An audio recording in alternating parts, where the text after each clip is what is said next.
Kirby Smart leaves the Alabama staff, and he immediately goes toe-to-toe with Nick Saban, and he seems to be winning a few of those battles. It's pretty impressive. Weird, right? It's almost like the guy has done this before. Who knew? You hire Nick Saban's right-hand man, and it turns out that the guy actually knows a thing or two about recruiting. Yeah, it's pretty amazing. So if you look at the class right now, it's easily a top 5 recruiting class according to all the major services. So who's jumping out at you at this point? Yeah, it's sort of hard to say with this class, partially because there is so much depth. I would probably cite a unit, and that's the offensive line. Georgia has signed or looks set to sign next week 6 offensive linemen, all of whom are ranked 4 stars or higher by at least 2 recruiting services. They picked up Isaiah Wilson, the top player in the state of New York, who may very well see time very early at tackle. DeMarcus Hayes, a JUCO guy out of Mississippi, who really could easily be the starter at left tackle next year. Georgia struggled on the offensive line in 2016. There was no doubt about that.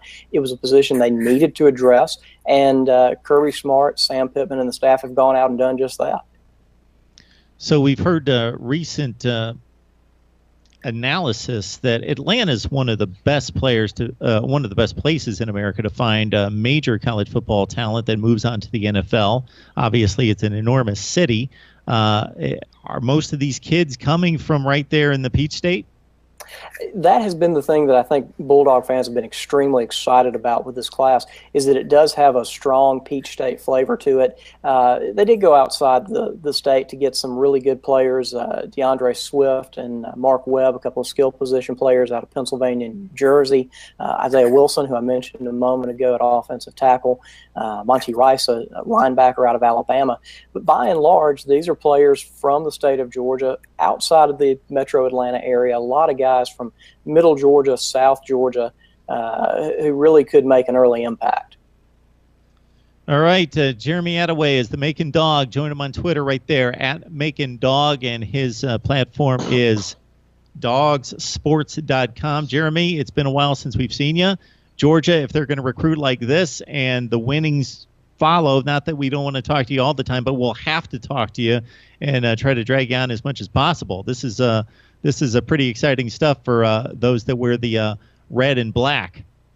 It's usually exciting. Only this year it's exciting for much better reasons. All right.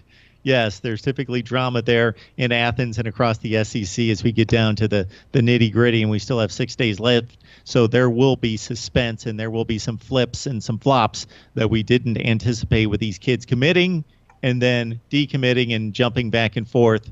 What goes through the mind of an 18-year-old who's trying to decide where to go to college and play football.